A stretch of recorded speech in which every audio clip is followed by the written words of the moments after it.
भगवते वासुदेवाय। हरे कृष्णा। आप सभी भक्तों को शर्तिला एकादशी की हार्दिक शुभकामनाएं। हे प्रिय भक्तों, माघ मास के कृष्ण पक्ष की शर्तिला एकादशी, जिसे पाप हारिणी के नाम से भी जाना जाता है, जिसका पालन करने से मनुष्य के न सिर्फ समस्त पाप कर्मों का नाश हो जाता है, बल्कि परम भगवान श्री कृष्ण इससे अत्यंत प्रसन्न होते हैं और मनुष्य अपने सर्वोच्च आध्यात्मिक गंतव्य की प्राप्ति करता है। जो मनुष्य व्रत ना भी रख पाए तो शर्तिला एकादशी की व्रत कथा को सुनने मात्र से भी उसकी समस्त मनोकामनाएं पूर्ण होती हैं और अपार धन संपत्ति की प्राप्ति होती है। ऐसा स्वयं भगवान श्री हरि विष्णु जी कहते हैं। तो आज हम श्रवण करेंगे शर्तिला एकादशी की संपूर्ण व्रत कथा और आरती। तो आइए भगवान श्री हरि के चरण कमलों का ध्यान करते हुए कथा का रसपान करते हैं। जय श्री गणेश। भगवान श्री कृष्ण के श्री मुख से एकादशियों का महात्म्य सुनकर श्रद्धा पूर्वक उन्हें प्रणाम करते हुए युधिष्ठिर महाराज ने कहा, हे केशव, आपके श्री मुख से एकादशियों की कथा सुनकर मुझे असीम आनंद की प्राप्ति हुई है। हे मधुसूदन, कृपया करके माघ मास के कृष्ण पक्ष की एकादशी का महात्म्य सुनाने की भी कृपा कीजिए। भगवान श्री कृष्ण ने कहा, हे युधिष्ठिर, माघ मास के कृष्ण पक्ष की एकादशी को शर्तिला एकादशी के नाम से जाना जाता है। यही प्रश्न एक समय नारद जी ने भी पूछा था। मैं वही कथा तुम्हें सुनाता हूँ, तुम ध्यान पूर्वक श्रवण करो। नारद जी बोले, हे प्रभु, आप मेरा प्रणाम स्वीकार करें। शर्तिला एकादशी के उपवास का क्या पुण्य है, उसकी क्या कथा है, कृपया करके मुझसे कहिए। नारद जी की प्रार्थना सुनकर भगवान श्री हरि ने कहा, हे नारद, मैं तुम्हें प्रत्यक्ष देखा हुआ सत्य वृतांत सुनाता हूँ, ध्यान पूर्वक इसका श्रवण करो। प्राचीन काल में मृत्युलोक में एक ब्राह्मणी रहती थी। वह सदैव ही व्रत किया करती थी। एक समय वह 1 मास तक व्रत करती रही। इससे उसका शरीर अत्यंत दुर्बल हो गया। वह अत्यंत बुद्धिमान थी, फिर भी उसने कभी भी देवताओं या ब्राह्मणों के निमित्त अन्न या धन का दान नहीं किया था। भगवान श्री हरि विष्णु नारद जी से आगे कहते हैं कि हे नारद, इसीलिए मैंने सोचा कि ब्राह्मणी ने व्रत आदि से अपना शरीर तो पवित्र कर लिया है, अर्थात शुद्ध कर लिया है। अब इसे विष्णु लोक तो मिल ही जाएगा, परंतु इसने कभी अन्न का दान नहीं किया और अन्न के दान के बिना मनुष्य की तृप्ति होना कठिन है। ऐसा सोचकर मैं भिखारी के वेश में मृत्यु लोक में उस ब्राह्मणी के पास गया और उससे भिक्षा मांगी। वह ब्राह्मणी बोली, हे महाराज, आप यहाँ किस लिए आए हो? मैंने उस ब्राह्मणी से कहा कि मुझे भिक्षा चाहिए। इस पर उसने एक मिट्टी का पिंड अर्थात ढेला मेरे भिक्षा पात्र में डाल दिया। मैं उसे लेकर स्वर्ग में लौट आया और कुछ समय व्यतीत होने के बाद वह ब्राह्मणी भी शरीर त्याग कर स्वर्ग में आ गई। उस ब्राह्मणी को मिट्टी का दान करने से स्वर्ग में सुंदर महल मिला, लेकिन उसने अपने घर को अन्न आदि सब सामग्रियों से खाली पाया और घबरा कर वह मेरे पास आई और मुझसे कहने लगी, हे भगवान, मैंने अनेक व्रत आदि से आपकी पूजा की, लेकिन फिर भी मेरा घर अन्न आदि सभी वस्तुओं से खाली है।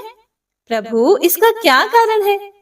इस पर मैंने उस ब्राह्मणी से कहा कि पहले तुम अपने घर जाओ और जब देव स्त्रियां तुम्हें देखने के लिए आएंगी, तब तुम पहले उनसे शर्तिला एकादशी का महात्म्य और विधान पूछना।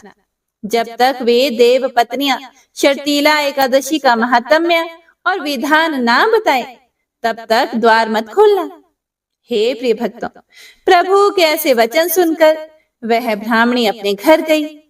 जब देव पत्नियां आई और द्वार खोलने के लिए कहने लगी, तब ब्राह्मणी बोली कि यदि आप मुझे देखने आई हैं, तो पहले मुझे शर्तिला एकादशी का महात्म्य सुनाइए। तब उनमें से एक देव स्त्री ने कहा कि यदि तुम्हारी यही इच्छा है तो एकाग्र चित्त होकर सुनो। मैं तुमसे एकादशी व्रत और उसका महात्म्य विधान सहित कहती हूँ, सुनो। जब उस देव पत्नी ने शर्तीला एकादशी का महात्म्य सुनाया, तब ब्राह्मणी ने द्वार खोल दिया। देवांगनाओं ने उस ब्राह्मणी को सभी स्त्रियों से अलग पाया। उस ब्राह्मणी ने भी देव पत्नियों के कहे अनुसार शर्तीला एकादशी का व्रत किया और व्रत के प्रभाव से वह सुंदर और रूपवती हो गई तथा उसका घर अन्न आदि समस्त सामग्रियों से युक्त हो गया। आगे भगवान श्री कृष्ण बोले, इसीलिए हे युधिष्ठिर, मनुष्यों को अज्ञान को त्याग कर शर्तीला एकादशी का व्रत करना चाहिए और लोभ ना करके तिल आदि का दान करना चाहिए। इससे दुर्भाग्य, दरिद्रता तथा अनेक प्रकार के कष्ट दूर होकर मोक्ष की प्राप्ति होती है। इस एकादशी व्रत के करने वालों को जन्म जन्म की निरोगता प्राप्त होती है, यानी कि वह मनुष्य कभी रोगी नहीं होता। इस प्रकार उपवास से मनुष्य के सभी पाप नष्ट हो जाते हैं। हे प्रिय भक्तों, इसके बाद भगवान श्री कृष्ण कहते हैं कि अन्न, तिल आदि दान करने से धन धान्य में बढ़ोतरी होती है। इससे यह भी सिद्ध होता है कि मनुष्य जो जो और जैसा दान करता है, शरीर त्यागने के बाद उसे फल भी वैसा ही प्राप्त होता है। इसीलिए धार्मिक कृत्यों के साथ साथ हमें दान आदि अवश्य करना चाहिए। इस प्रकार भगवान श्री कृष्ण जी के श्री मुख से एकादशियों का महात्म्य सुनकर श्रद्धा पूर्वक उन्हें प्रणाम करते हुए महाराज युधिष्ठिर ने कहा, हे केशव, आपके श्री मुख से एकादशियों की कथा सुनकर मुझे असीम आनंद की प्राप्ति हुई है। हे मधुसूदन, कृपया करके अन्य एकादशियों का महात्म्य सुनाने की भी अनुकंपा करें। फिर भगवान श्री कृष्ण बोले, हे महाराज युधिष्ठिर, अब मैं माघ मास के कृष्ण पक्ष की शर्तीला एकादशी व्रत का महात्म्य सुनाता हूँ।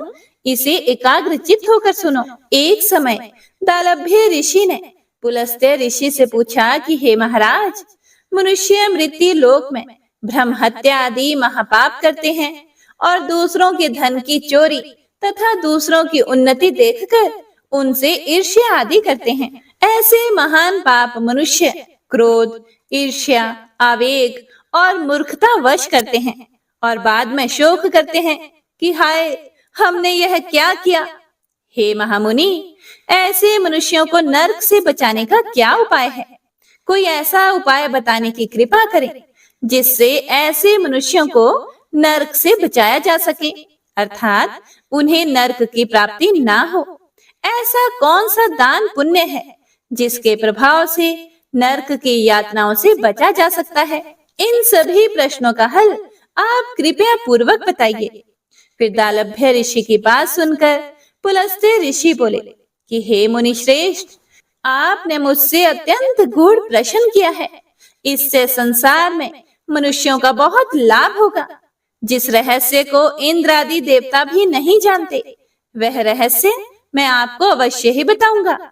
माघ मास आने पर मनुष्य को स्नान आदि से शुद्ध रहना चाहिए और इंद्रियों को वश में करके तथा काम, क्रोध, लोभ, मोह, ईर्ष्या तथा अहंकार आदि से सर्वथा बचना चाहिए। पुष्य नक्षत्र में गोबर, कपास, तिल मिलाकर उपले बनाने चाहिए। इन उपलों से 108 बार हवन करना चाहिए। जिस दिन मूल नक्षत्र और एकादशी तिथि हो, तब अच्छे पुण्य देने वाले नियमों को ग्रहण करना चाहिए। स्नान नित्य कर्म से देवों के देव भगवान श्री हरि का पूजन व कीर्तन करना चाहिए। एकादशी के दिन उपवास करें तथा रात को जागरण और हवन करें। उसके दूसरे दिन धूप, दीप, नैवेद्य से भगवान श्री हरि की पूजा अर्चना करें तथा खिचड़ी का भोग लगाएं। उस दिन श्री हरि विष्णु को पेठा, नारियल, सीताफल या सुपारी सहित अर्घ अवश्य देना चाहिए। उसके बाद उनकी स्तुति करनी चाहिए कि हे जगदीश्वर, जिनका कोई सहारा नहीं है, आप उन्हें सहारा देने वाले हैं। आप संसार में डूबे हुए का उद्धार करने वाले हैं।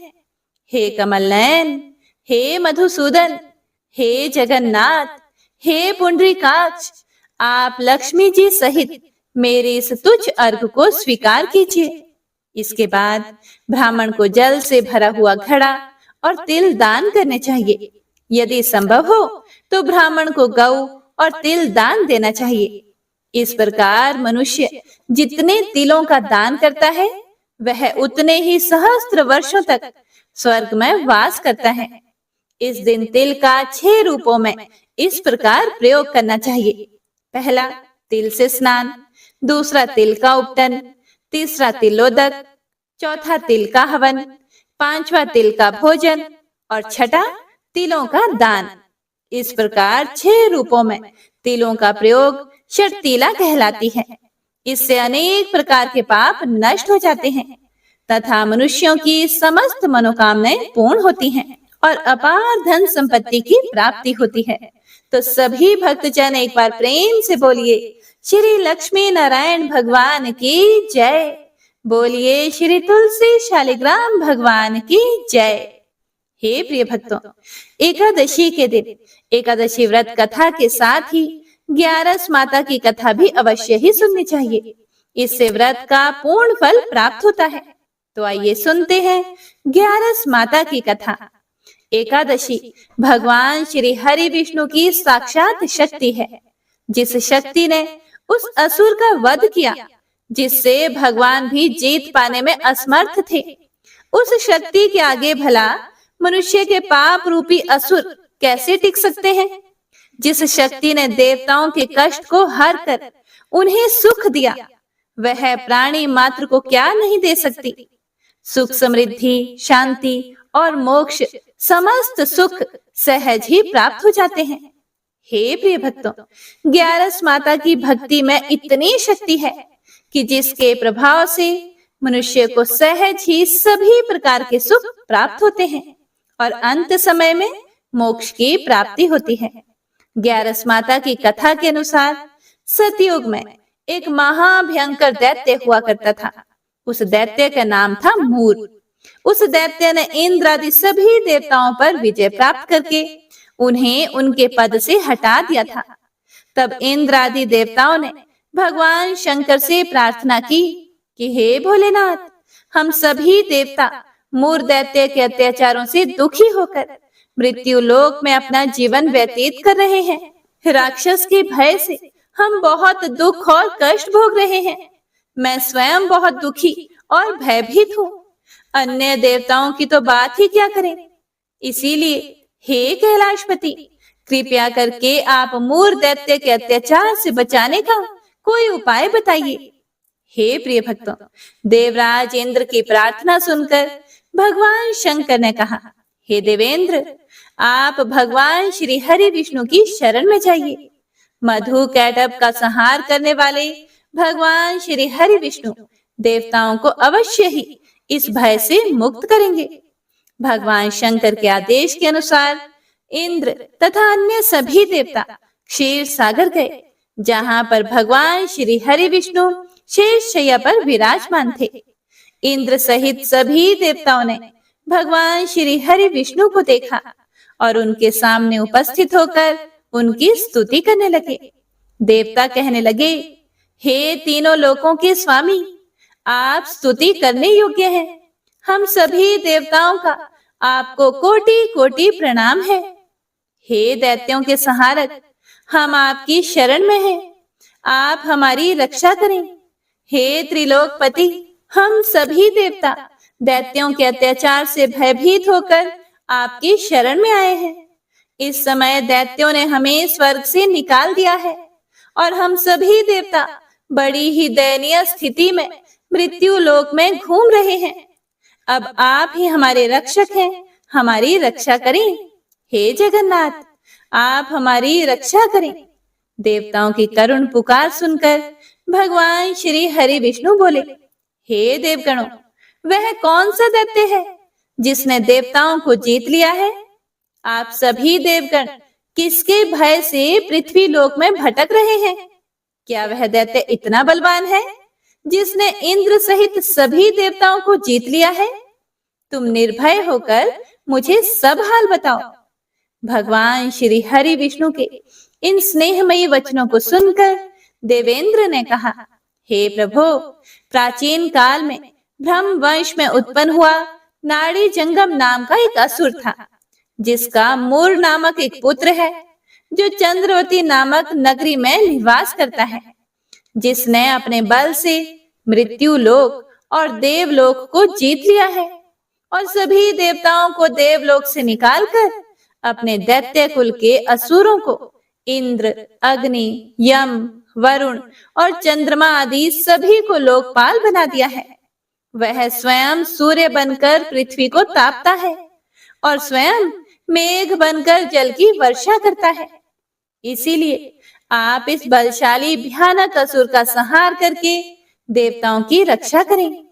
देवेंद्र के मुख से ऐसे वचन सुनकर भगवान श्री हरि विष्णु बोले, हे देवताओं, मैं आपके शत्रु का शीघ्र ही संहार करूंगा। आप सभी इसी समय मेरे साथ चंद्रवती नगरी चलिए। देवताओं की पुकार पर भगवान श्री हरि विष्णु तुरंत ही उनके साथ चल पड़े और उधर दैत्यराज मूर ने अपने तेज से जान लिया था कि भगवान श्री हरि विष्णु युद्ध की इच्छा से उसकी राजधानी में आ रहे हैं।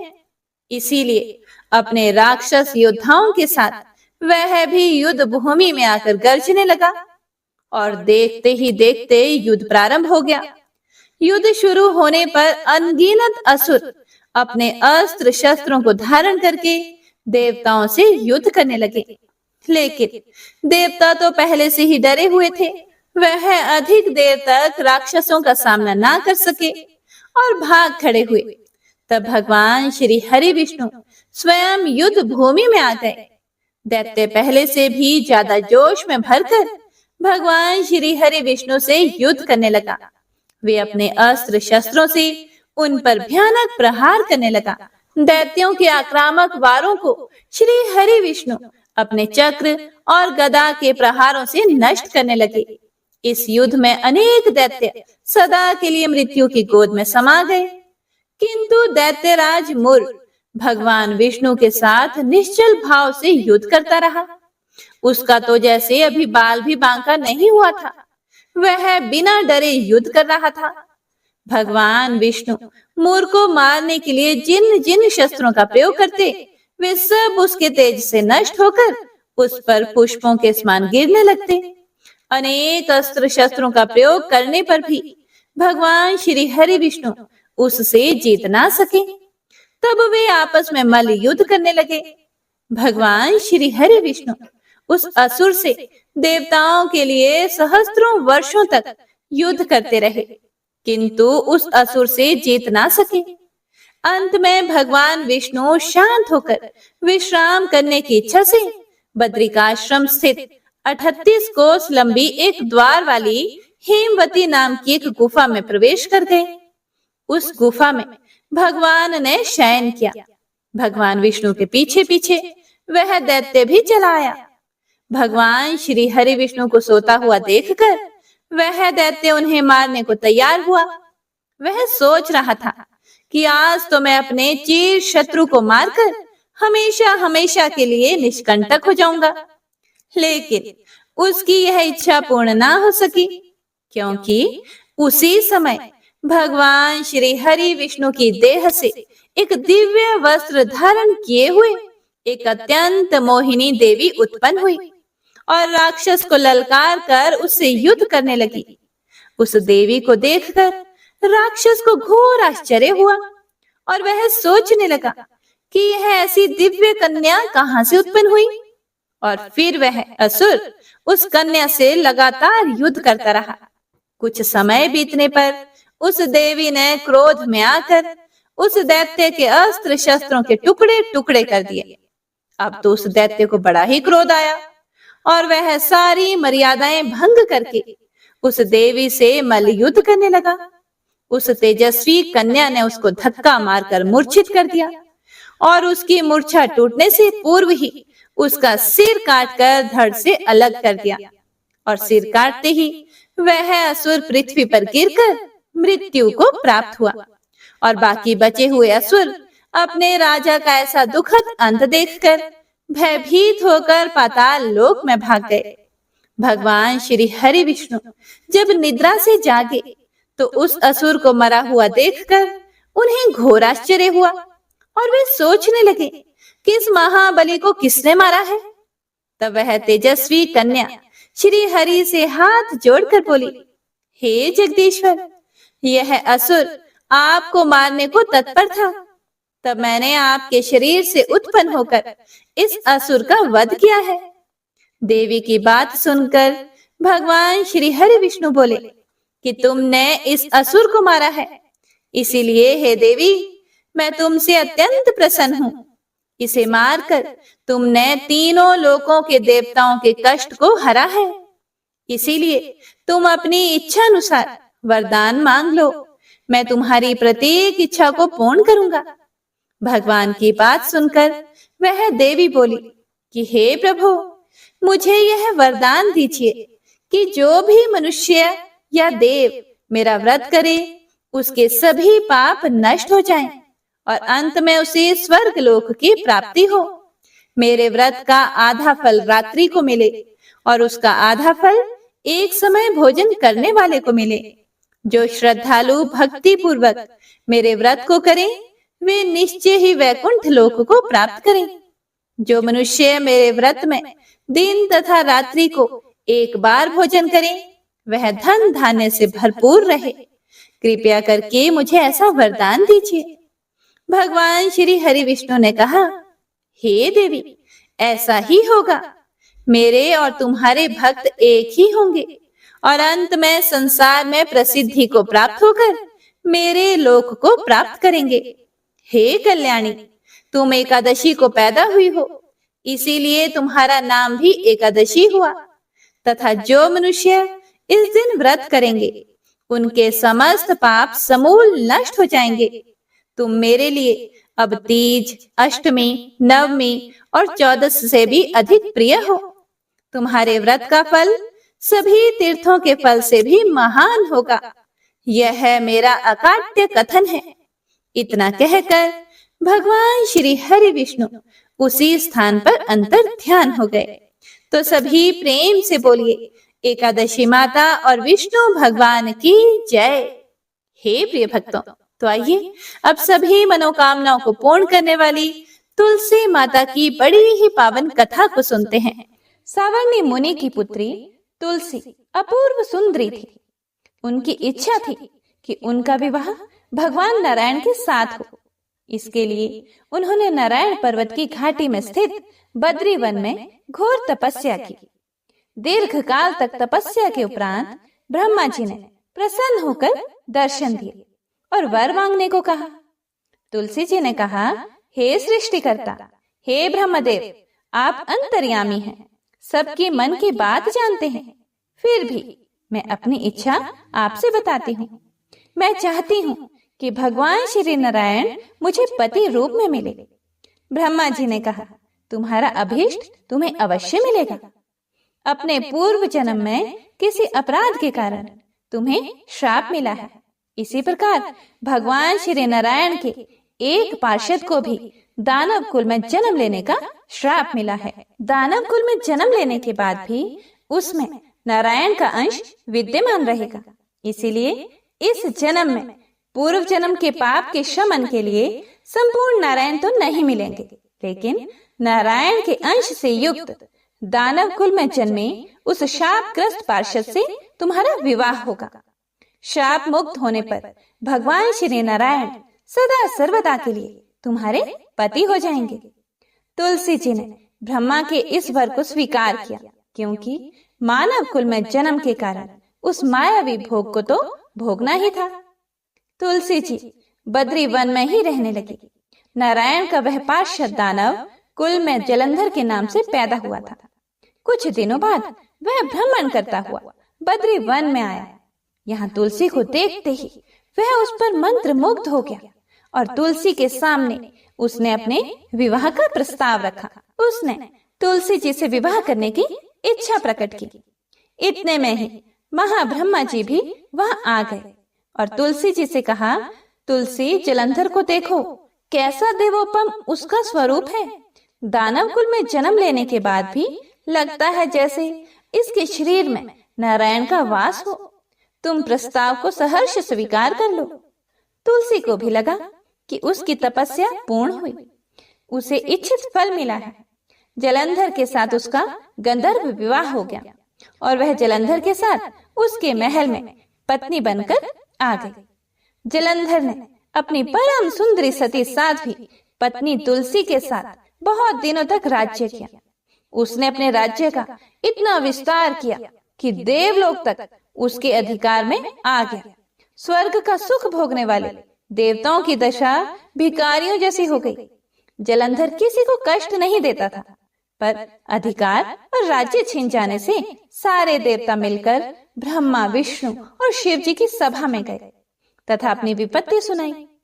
ब्रह्मा जी ने कहा, तुलसी परम साध्वी है, उसका विवाह जलंधर से मैंने ही कराया था। जलंधर को तब तक नहीं हराया जा सकता या मारा जा सकता जब तक तुलसी को ना छला जाए। विष्णु जी ने कहा, जलंधर पूर्व जन्म में मेरा पार्षद था। श्राप के कारण उसे दैत्य कुल में जन्म लेना पड़ा। इस जन्म में भी मेरा अंश उसमें व्याप्त है।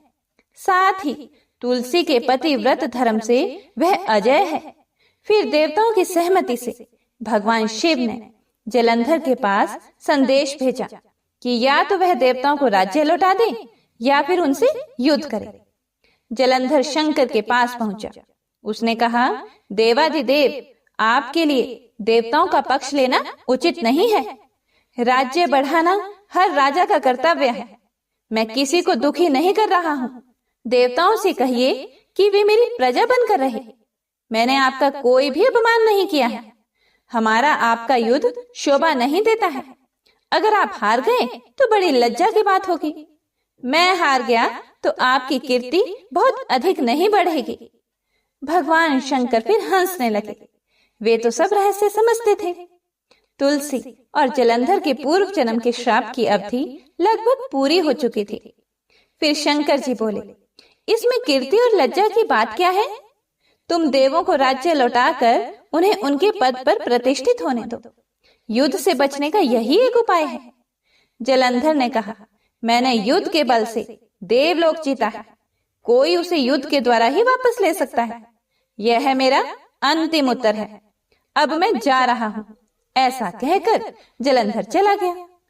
उसने अपनी पत्नी तुलसी को सारी बातें बताई और कहा, कर्म भोग सब काल सूत्र में बंधा है। जीवन में हर्ष, शोक, भय, सुख, दुख, मंगल, अमंगल काल के अधीन है। हम तो केवल निमित्त हैं।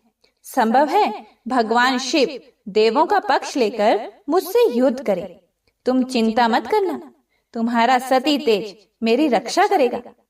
दूसरे दिन भगवान शंकर के नेतृत्व में देवताओं ने युद्ध छेड़ दिया। जलंधर ने भीषण बाणों की वर्षा कर उनका वेग रोका। उसके प्रहार से देवता डगमगाने लगे। उसने दानवी शक्ति का प्रयोग करके मायावी युद्ध आरंभ किया। युद्ध स्थल पर वह किसी को भी दिखाई नहीं देता था, पर उसके अस्त्र शस्त्र प्रहार कर देवों को घायल कर रहे थे। देवगण अपने अस्त्र चलाएं तो किस पर चलाएं, क्योंकि कोई शत्रु सामने था ही नहीं। कई दिनों तक इस तरह भयंकर युद्ध चला। जलंधर पराजित नहीं हुआ। तब शिव जी ने विष्णु से कहा, विष्णु, कुछ तो उपाय करो, अन्यथा मेरा तो सारा यश मिट्टी में मिल जाएगा। विष्णु जी ने सोचा, बल से तो जलंधर को हराया नहीं जा सकता, इसीलिए छल का सहारा लेना ही पड़ेगा। उन्होंने तुरंत अपना स्वरूप जलंधर जैसा बनाया और अस्त्र शस्त्र से सुसज्जित हो तुलसी जी के पास पहुंच गए। बोले, प्रिय, मैं युद्ध जीत गया। सारे देवता भगवान शंकर समेत हार गए। इस खुशी में आओ, मैं तुम्हें अपने अंग से लगा लूं। पति को प्रत्यक्ष खड़ा देखकर तथा विजय का समाचार सुनकर वह दौड़कर मायावी जलंधर के गले से लिपट गई। इस प्रकार पति पत्नी दोनों ने आलिंगन होकर खूब खुशी मनाई। पर पुरुष के साथ इस प्रकार के व्यवहार से उसका सती तेज नष्ट हो गया। उसका सती तेज जो जलंधर की कवच के रूप में रक्षा कर रहा था, वह कवच नष्ट हो गया। जलंधर शक्तिहीन हो गया। यह जानते ही भगवान शंकर ने अपने त्रिशूल से प्रहार किया। त्रिशूल के लगते ही जलंधर जलकर भस्म हो गया। जलंधर के मरने को जानकर विष्णु अपने असली रूप में आ गए। सामने अपने पति जलंधर के स्थान पर भगवान विष्णु को खड़ा देखकर तुलसी बहुत विस्मित हुई। उसको पता लग गया कि स्वयं नारायण ने उसके साथ छल किया है। क्रोध में आकर तुलसी जी ने श्राप दिया, एक सती स्त्री का स्तित्व भंग करने के अपराध में तुम हृदयहीन पत्थर हो जाओ। विष्णु जी ने तुलसी के श्राप को शिरोधार्य कर कहा, देवी, तुम्हारे तथा जलंधर के कल्याण के लिए मुझे ऐसा करना पड़ा। तुम दोनों को श्राप मुक्त करना था। तुम भी अब अपना शरीर त्याग कर तुलसी बिरवा के रूप में जन्म लोगी और मेरी पूजा तुलसी दल से होगी। मैं शालिग्राम पत्थर बनूंगा। मेरे शीश पर तुम आदर से विराजमान होंगी। तुम्हारे पति की हड्डियों के चूर्ण से शंख की उत्पत्ति होगी। उस शंख ध्वनि से देवताओं तथा मेरी पूजा आराधना होगी। जहाँ शंख ध्वनि होगी वहाँ मंगलमय मैं विराजमान रहूंगा। तुमने पूर्व जन्म में बद्री वन में मुझे पाने के लिए बड़ी तपस्या की थी। अब अगले जन्म में मैं नारायण प्रस्तर के रूप में बद्रीनाथ वन में स्थापित होऊंगा और मेरी पूजा अर्चना फल फूल से ना होकर तुम्हारी तुलसी दल से होगी। मेरे शीश पर विराजमान होकर तुम मुझसे भी ऊंचा पद प्राप्त करोगे। बोलिए श्री लक्ष्मी नारायण भगवान की जय। बोलिए श्री तुलसा जी शालिग्राम जी की जय। ओम जय एकादशी, जय एकादशी, जय एकादशी माता। विष्णु पूजा व्रत को धारण कर शक्ति मुक्ति पाता। तेरे नाम गिनाऊं देवी भक्ति प्रदान करनी। गण गौरव की देनी माता शास्त्रों में वरनी। ओम जय एकादशी, जय एकादशी माता। विष्णु पूजा व्रत को धारण कर शक्ति मुक्ति पाता। मार्गशीर्ष के कृष्ण पक्ष की उत्पन्ना। विश्व तारिणी जन्मी। शुक्ल पक्ष में हुई मोक्षदा मुक्तिदाता बन आई। ओम जय एकादशी, जय एकादशी माता। विष्णु पूजा व्रत को धारण कर शक्ति मुक्ति पाता। पौष के कृष्ण पक्ष की सफला नामक है। शुक्ल पक्ष में होए पुत्र दान अधिक रहे। ओम जय एकादशी, जय एकादशी माता। विष्णु पूजा व्रत को धारण कर शक्ति मुक्ति पाता। नाम षटतीला माघ मास में कृष्ण पक्ष आवे। शुक्ल पक्ष में जया कहावे विजय सदा पावे। ओम जय एकादशी, जय एकादशी माता। विष्णु पूजा व्रत को धारण कर शक्ति मुक्ति पाता। विजया फागुन कृष्ण पक्ष में शुक्लामल की। पाप मोचनी कृष्ण पक्ष में चैत्र महाबल की। ओम जय एकादशी, जय एकादशी माता। विष्णु पूजा व्रत को धारण कर शक्ति मुक्ति पाता। चैत्र शुक्ल में नाम कामदा धन देने वाली। नाम बरूथिनी कृष्ण पक्ष में वैशाख माह वाली। ओम जय एकादशी, जय एकादशी माता। विष्णु पूजा व्रत को धारण कर शक्ति मुक्ति पाता। शुक्ल पक्ष में हुए मोहिनी अपरा ज्येष्ठ कृष्ण पक्षी। नाम निर्जला सब सुख करनी शुक्ल पक्ष रखी। ओम जय एकादशी, जय एकादशी माता। विष्णु पूजा व्रत को धारण कर शक्ति मुक्ति पाता। योगिनी नाम आषाढ़ माह में जानो कृष्ण पक्ष करनी। देवशयनी नाम कहायो शुक्ल पक्ष धरनी। ओम जय एकादशी माता। विष्णु पूजा व्रत को धारण कर शक्ति मुक्ति पाता। कामिक श्रवण मास में आवे कृष्ण पक्ष कहिए। श्रवण शुक्ला होए पवित्र आनंद से रहिए। ओम जय एकादशी माता। विष्णु पूजा व्रत को धारण कर शक्ति मुक्ति पाता।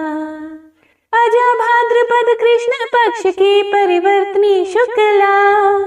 इंद्राश्विन कृष्ण पक्ष में व्रत से भव सागर निकला। ओम जय एकादशी माता। विष्णु पूजा व्रत को धारण कर शक्ति मुक्ति पाता। पपंकुशा है शुक्ल पक्ष में आप हरनहारी। रमा मास कार्तिक में आवे सुखदायक भारी। ओम जय एकादशी माता। विष्णु पूजा व्रत को धारण कर शक्ति मुक्ति पाता। देवोत्थानी शुक्ल पक्ष के दुख नाशक मैया। पावन मास में करूं विन्नति पार करो नैया। ओम जय एकादशी माता। विष्णु पूजा व्रत को धारण कर शक्ति मुक्ति पाता। परमा कृष्ण पक्ष में होती जन मंगल करनी। शुक्ल पास में होए पद्मिनी दुख दारिद्र हरनी। ओम जय एकादशी माता। विष्णु पूजा व्रत को धारण कर शक्ति मुक्ति पाता। जो कोई आरती एकादशी की भक्ति सहित गावे। जन गुरुदिता स्वर्ग का वासा निश्चय ही पावे। ओम जय एकादशी माता। विष्णु पूजा व्रत को धारण कर शक्ति मुक्ति पाता। शक्ति मुक्ति पाता। शक्ति मुक्ति पाता। प्रेम से बोलिए एकादशी माता की जय। हे प्रिय भक्तों, तो यह थी आज की कथा। कथा पसंद आए तो लाइक शेयर कमेंट जरूर कीजिएगा। भगवान आपकी समस्त मनोकामनाओं को पूर्ण करें। हरे कृष्ण।